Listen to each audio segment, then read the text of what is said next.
Pemirsa, melonjaknya tren impor pakaian bekas di Indonesia sejak tahun 2024 menarik perhatian pemerintah.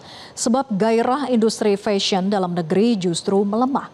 Hal ini membuat Menteri Keuangan Purbayayudi Sadewa akan turun tangan memberantas impor pakaian bekas ilegal. Berikut segmen telusur kasus berantas impor pakaian bekas oleh jurnalis Metro TV Reida Pulpi berikut ini.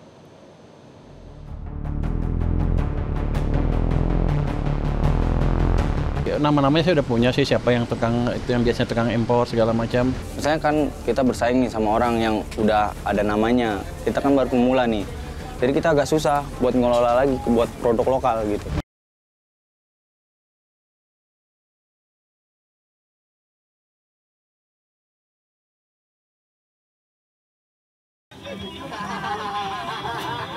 Pemirsa, pada tahun 2024 terjadi kenaikan hingga 302 kali lipat impor pakaian bekas di Indonesia. Inggris menjadi negara penyumbang pakaian impor bekas terbesar, mencapai dengan nilai impor 6 miliar rupiah. Tertinggi ada pada bulan September 2024. Sementara sampah tekstil ternyata menyumbang 2,5% dari total sampah agregat di Indonesia atau mencapai 873.000 ton.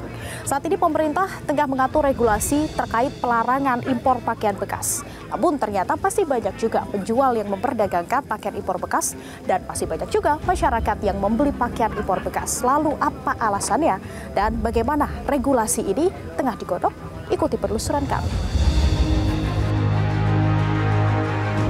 Melonjaknya tren impor pakaian bekas di Indonesia sejak tahun 2024 menarik perhatian pemerintah. Sebab gairah industri fashion dalam negeri justru melempem. Menteri Keuangan Purbayayudi Sadewa pun menyebut akan sikat impor pakaian bekas ilegal. Bahkan dirinya sudah mengantongi nama-nama yang biasa memegang impor tersebut. Kita monitor terus kan di lapangan. Jadi nanti nama-namanya saya udah punya sih, siapa yang tukang itu, yang biasanya tukang impor segala macam. Saya harapkan mereka mulai hentikan itu karena ke depan kita akan tindak. Sekarang pun di lapangan kita periksa terus dari waktu ke waktu. Kalau ketangkap ya nggak bisa kayak dulu lagi kira-kira. Jadi kita orang kan suka bingung kalau itunya mati berarti nggak ada supply. Supply-nya barang-barang domestik harusnya nanti. Biar industri domestik juga hidup lagi. Tim Metro TV mengunjungi salah satu pusat thrifting di Jakarta. Meski Purbaya sudah tegas akan memberantas impor baju bekas, nyatanya Pasar Senen masih riuh oleh jual beli. Sayangnya banyak pedagang yang ketakutan saat kami tanya dari mana mereka mendapatkan stok pakaian untuk dijual. Kalau ini ngambil dari mana, Mas? Tanya, Kak. Lu ngobrol aja. Kalau ini tuh dia impor-impor dari mana sih, Mas? Ya biasa lah. Impor dari mana tuh? Yang dari kapal-kapal gitu ya. Gimana Mas sekarang udah mulai nggak boleh gitu? Tapi udah sempet kayak ada dari pemerintah datang ke sini nggak sih Mas? Kayak ini nggak boleh loh gini. Oh nggak tahu. Ya masih kayak biasa aja. Pemirsa, kalau kita lihat Pasar Senen ini bukan di akhir pekan, bukan juga di hari libur, ternyata masih ramai dikunjungi oleh para pembeli yang mencari-cari pakaian yang harganya memang jauh lebih miring dibandingkan di mal-mal besar. Nah, kita akan coba berbincang dengan penjual di sini, kira-kira apakah sudah mengetahui tentang rencana regulasi pelarangan impor pakaian bekas. Halo Mas. Iya. Dengan Mas siapa? Sultan. Mas Sultan, ini semuanya impornya dari mana ini? Tergantung Kak. Misalnya dari Korea, Jepang gitu. Paling sering dari mana Mas? Paling sering Korea. Dalam satu bulan nih, biasanya tuh beli berapa bal gitu sih Mas? Ya bisa paling sedikit 2, paling banyak 4. Itu memang sudah ada langganannya? Sudah. Nah kalau pembelinya sendiri gimana? Sekarang menurun, meningkat atau masih sama aja? Masih sama sih. Banyak juga. Biasanya berapa Mas dalam satu hari? Dalam satu hari tergantung Kak. Kalau lagi rame ya 1.000. 1 juta, kalau paling nggak rame 500 mentok. Itu ada online-nya juga? Ada. Banyak online atau yang datang ke sini?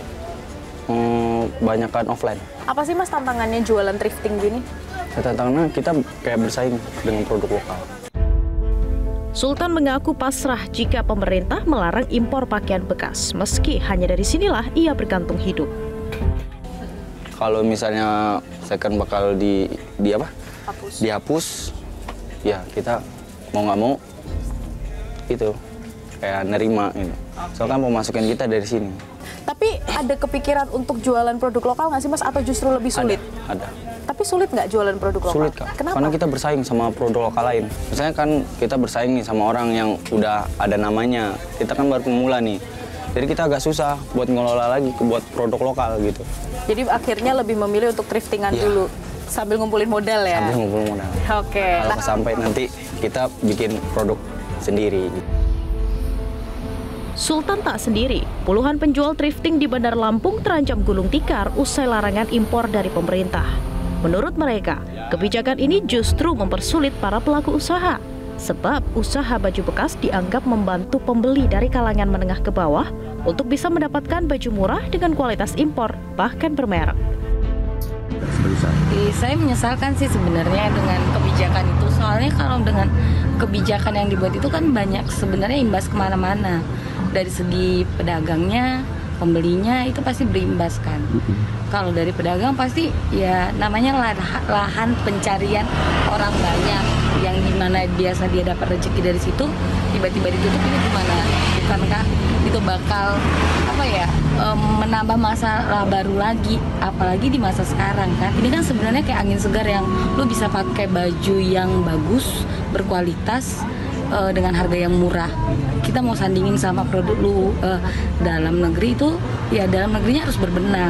Dengan harga kayak gini kita beli barang itu jauh kualitasnya lebih bagus dibanding dengan barang kita sendiri. Jangan dilarang, itu harapan saya. Karena kan ini juga selain kualitas bagus, terjangkau gitu Bang. Buat mahasiswa, buat pelajar lah intinya. Yang pengen punya barang bagus kayak jas umpama tahun ajaran baru, pasti kan banyak pengeluaran. Mereka larinya ke sini gitu karena lebih terjangkau, mungkin kualitas juga lebih bagus. Lalu seberapa murah membeli baju thrifting? Pemirsa, kalau kita lihat harga pakaian wanita di Pasar Senen ini rata-rata Rp30.000-Rp35.000. Bahkan ada juga yang menawarkan harga Rp50.000 ini mendapat 3 pieces. Nah, kita coba bandingkan dengan e-commerce yang kata netizen ini harganya sudah murah. Ini pakaian wanita kita setting dulu dengan harga terendah ternyata ada di angka Rp32.430. Itu artinya ternyata membeli pakaian wanita di Pasar Senen jauh lebih murah. Meskipun pasti ya ada pertimbangan-pertimbangan lain seperti size, kemudian model, warna yang jauh terbatas dibandingkan membeli di e-commerce. Nah, kenapa kita bahas soal harga? Karena menurut data dari Jakpart di 2024, ini sebagian besar masih menjadikan harga sebagai pertimbangan utama dalam membeli produk fashion. Itulah kenapa kita membahas soal harga. Nah, menurut data dari GRPB di Indonesia ada 984.000 pedagang thrifting. Ini yang perlu menjadi perhatian pemerintah. Kalau nantinya pemerintah memang benar-benar melarang impor pakaian bekas, lalu bagaimana nasib mereka? Ya nanti dia beli pakaian-pakaian dari produsen dalam negeri lah. Kan masa kita mau legalkan yang ilegal, sementara produsen dalam negeri mati, kan sama juga untungnya nanti dia dapatnya. Kan mereka yang penting untung kan. Secara tidak langsung berarti untuk penjualan barang impor, thrifting seperti itu berarti dilarang oleh pemerintah ya Pak? Kalau ilegal emang dilarang kan. Nggak tahu siapa yang melegalkan. Kalau saya pikir sih ilegal harusnya dilarang, kecuali dia bisa legal dengan melalui jalur tertentu. Tapi kalau selama ini kan yang disebut balpres itu kan, itu akan dilarang. Dan saya pernah bilang kan, tanya ke orang bea cukai apa hukumannya hanya ditaruh di mereka, barangnya dimusnahkan terus orangnya dipenjara. Saya bilang saya rugi, cuma udah ngeluarin uang buat musnahin barang terus masih makan orang lagi. Jadi nanti barangnya dimusnahkan, orangnya denda, dipenjara juga, dan akan di blacklist. Yang terlibat itu saya akan larang impor seumur hidup. Sebentar lagi. Jadi salah satu petunjuk dan arahan dari Presiden juga adalah bahwa pada saat kita melakukan penindakan pembatasan terhadap barang-barang bekas, baju-baju bekas yang masuk, arahan dari Pak Presiden juga mempertimbangkan dan memikirkan substitusi produk. Jadi misalnya pada saat pengusaha-pengusaha mikro ini mereka selama ini menjual barang-barang bekas, pada saat ditutup, pastikan konsekuensinya mereka tidak akan ada barang jualan lagi. Nah, ditugaskan kepada kami Kementerian UMKM untuk segera menindaklanjuti substitusi produk-produk barang yang akan menggantikan para pengusaha-pengusaha di beberapa daerah-daerah thrifting ini untuk dia juga bisa berjualan produk-produk lokal domestik kita. Bak Gayung bersambut, Ketua Umum Asosiasi Garmen dan Tekstil Indonesia, Ande Patricia Sutanto, mendukung langkah pemerintah. Bahkan menyatakan siap menerima pakaian bekas ilegal yang sudah terlanjur diimpor untuk diolah kembali menjadi bahan daur ulang. Kami sangat setuju bahwa intinya keputusan Kemenkeu dalam hal ini Pak Purbaya dengan Dirjen PJ itu tepat, dan harapan kami sebenarnya di level importir langsung, kalaupun nanti ada barang yang sudah terlanjur di kepabean dan perlu diproses lebih lanjut, itu jangan masuk ke pasar lokal, karena menurut kami adalah ini kan sudah ada permendaknya bahwa ini dilarang. Jadi ketegasan di lapangan oleh Bea Cukai itu kan diperlukan. Nah, kami di Akti juga bisa memberikan suatu solusi bahwa baju ini bisa dicacah dan menjadi bahan daur ulang. Kalau polyester base, kalau cotton base, kalau yang lain juga base yang lain juga bisa. Karena kita memerlukan juga bahan daur ulang sebagai bagian dari daya saing kita secara global. Nah, kalau nanti ada keluhan dari pedagang-pedagang di lapangan, kami di Akti dengan seluruh produsen lokal, baik kain maupun garment produk jadi ya, maupun dengan asosiasi-asosiasi fashion designer atau fashion label lokal, siap untuk memenuhi kebutuhan teman-teman pedagang pakaian di lapangan. Asal pemerintah bisa membayangkan masyarakat ke depannya aja, bagaimana perkembangan untuk yang layak untuk masyarakat yang lemah di Jakarta ini kan. Dari daerah-daerah kan membeli baju second. Memang kalau pemerintah menyediakan untuk yang layak lebih bagus. Pokoknya sih kayak kurang tepat aja sih menurut saya sih. Karena kalau misalkan beli baju bekas kan kayak murah gitu, kayak masyarakat bisa beli terjangkau gitu loh, kayak gitu mungkin. Ketemu barang yang branded kan murah juga gitu ya, jadi kayak lebih terjangkau aja sih di kantong.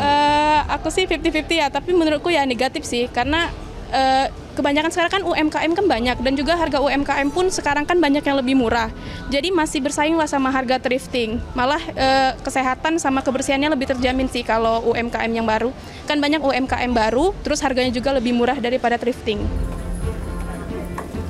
Thrifting atau jual beli pakaian bekas impor masih menjadi tren di kalangan anak muda, meskipun saat ini pemerintah tengah mengkaji ulang regulasi terkait impor pakaian bekas. Ini tujuannya adalah untuk meningkatkan kembali industri tekstil Indonesia yang tengah lesu, apalagi sejak pandemi COVID-19. Bagaimana kalau menurut Anda? Dari Jakarta, Tim Liputan Metro TV. Jelajahi cara baru mendapatkan informasi. Download Metro TV Extend sekarang.